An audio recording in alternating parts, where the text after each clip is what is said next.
আসসালামু আলাইকুম।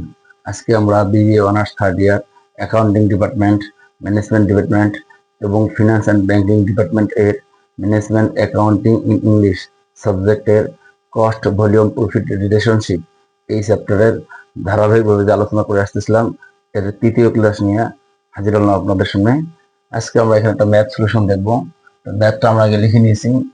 The operating results of a company for the last 2 years were as follows. Sales এবং profit অথবা loss দেওয়া আছে এখানে। 2021 সালের সেলস দেওয়া আছে 6 লাখ টাকা, 2022 সালের সেলস দেওয়া আছে 10 লাখ টাকা। এবার 2021 সালের প্রফিট অফ লস এখানে যেহেতু ব্র্যাকেটে আছে লস 2021 সালে 60,000 টাকা, 2022 সালে আমাদের প্রফিট হচ্ছে এখানে 1 লাখ টাকা। Based upon the above information calculate the following: 1 CM ratio, 2 fixed expense, 3 break even point, where amount of profit increase অথবা decrease if sales are increased by the টাকা দেওয়া আছে 1 লাখ। 5 দেওয়া আছে margin of safety at A profit of টাকা 60,000।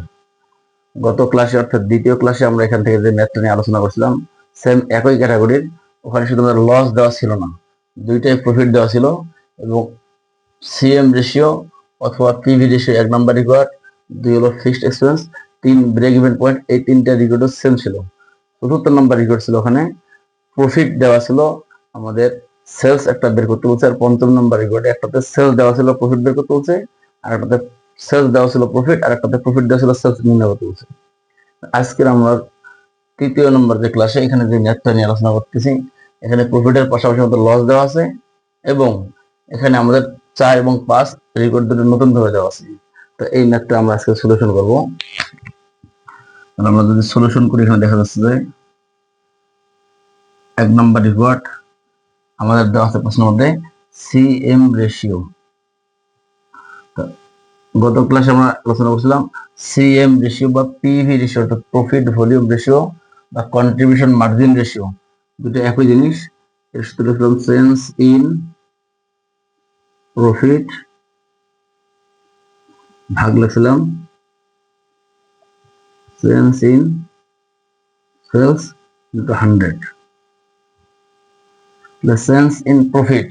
কিন্তু আমাদের আজকে দেখা যাচ্ছে যে দ্বিতীয় বছরের প্রফিট ছিল 1 লাখ, কিন্তু প্রথম বছরে প্রফিটের বদলে লস ছিল আমাদের 60,000। সূত্রে যদি চেঞ্জ দ্বিতীয় বছর থেকে প্রথম বছরে মাইনাস, দ্বিতীয় বছরের চেঞ্জ আমাদের প্রফিট হচ্ছে 1 লাখ টাকা, প্রথম বছরের সূত্রে মাইনাস, আবার প্রফিটের সঙ্গে দেওয়া আছে মাইনাস 60,000, প্রফিটের বদলে লস হয়েছে আমাদের।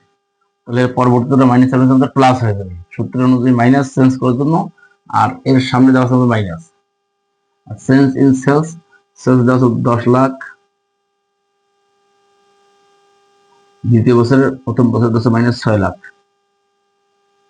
ইন্টু 100। দেখেন আমরা দেখতেছি প্রফিট 1 লাখ আর এখানে প্লাস হয়ে গেল আমাদের 60,000। 10 লাখ থেকে 6 লাখ বিয়োগ করলে হচ্ছে আমাদের 4 লাখ ইন্টু 100। যেমন 1 লাখ আর 60,000 যোগ করলে পাচ্ছে 1,60,000, 1,60,000 ইন্টু 4 লাখ গুণ যদি 100 এর সমান পাই আমরা এখানে 1,60,000কে আমরা যদি 4 লাখ দ্বারা ভাগ করি তাহলে আমরা 100 দ্বারা গুণ করলে পাচ্ছি 40%।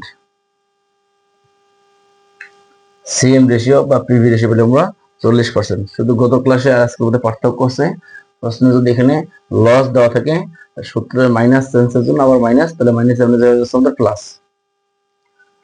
2 নম্বর রিকোয়ার্ড আমাদের প্রশ্নে যেটা দেওয়া আছে, এখানে দেওয়া আছে প্রশ্নে আমাদের ফিক্সড এক্সপেন্স অথবা ফিক্সড কস্ট।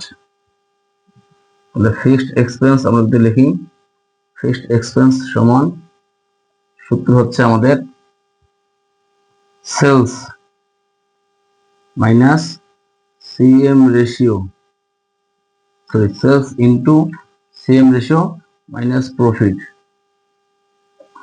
আমরা এখানে সেলস দুইটা বছরের দেওয়া আছে, একটা 2021 সাল, একটা 2022 সাল। যেহেতু আমরা 21 সালে লস পেয়েছি এই জন্য 21 সালের মান না দিয়ে আমরা 22 সালের মান দিব। 21 সালের মান দিয়ে করলে হবে, তো ওইটার চেয়ে আমাদের সহজভাবে 22 সালের মান কিন্তু ডাইরেক্ট প্রফিট বের করে দেওয়া আছে। তাহলে সেলস লিখে আমরা 10 লাখ এবং আমরা জানি ফিক্সড এক্সপেন্স বা ফিক্সড কস্ট সাধারণত সব ক্যাপাসিটি লেভেলে, সব লেভেলে অথবা প্রত্যেক বছরে সমান থাকে।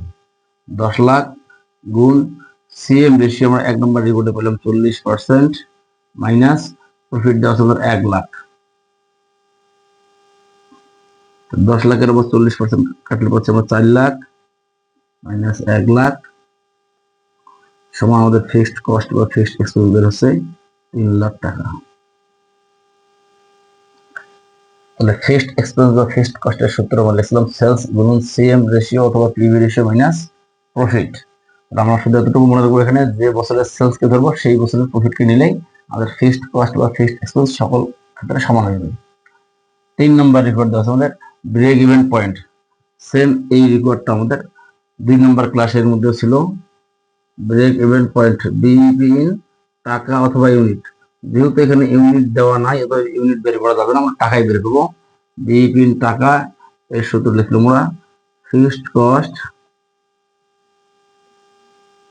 ভাগ সিএম রেশিও অথবা পিভি রেশিও।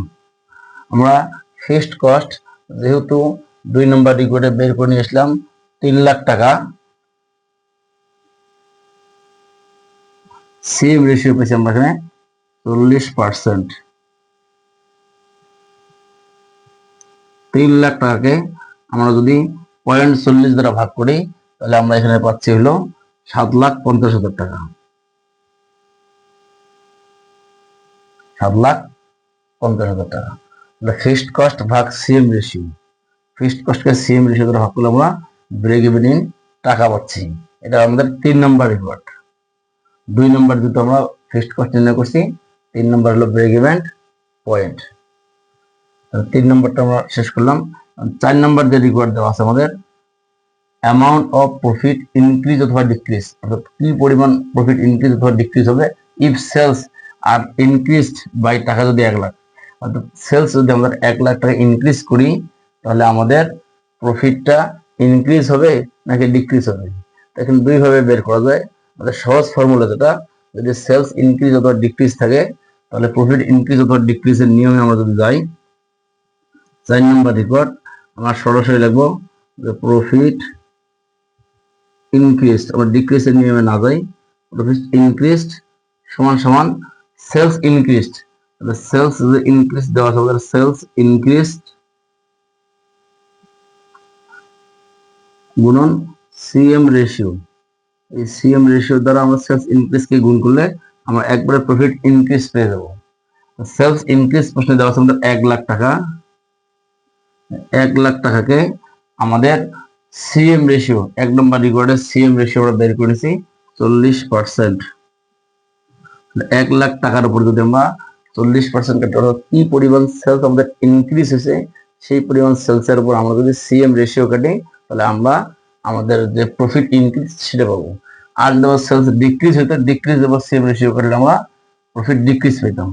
যেহেতু ইনক্রিজ 1 লাখ, 1 লাখের 40% কাটলে আমরা পাচ্ছি 40,000 টাকা। অর্থাৎ আমাদের যদি 1 লাখ টাকা সেলস ইনক্রিজ করি তাহলে আমরা প্রফিট ইনক্রিজ করতে পারবো 40,000 টাকা। এবার লাস্ট রিকোয়ার্ড আমাদের 5 নম্বর যেটা দেওয়া আছে প্রশ্নের মধ্যে বলা আছে margin of safety at the profit of টাকা 60,000। আমরা সূত্রগুলো যেখানে আলোচনা করছিলাম ওখানে বলছিলাম মার্জিন সেফটি বের করে যে 3টা পদ্ধতি লিখছিলাম আমরা।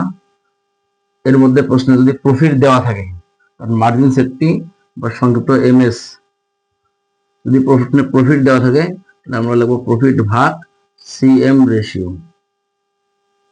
প্রফিট ভাগ সিএম রেশিও। তাহলে এখানে 5 নম্বর রিকোয়ার্ডে মার্জিন সেফটি বের করতে বলছে, প্রফিট দেওয়া আছে আমাদের 60,000 টাকা। আর 1 নম্বর রিকোয়ার্ডে আমরা সিএম রেশিও বের করেছি 40%।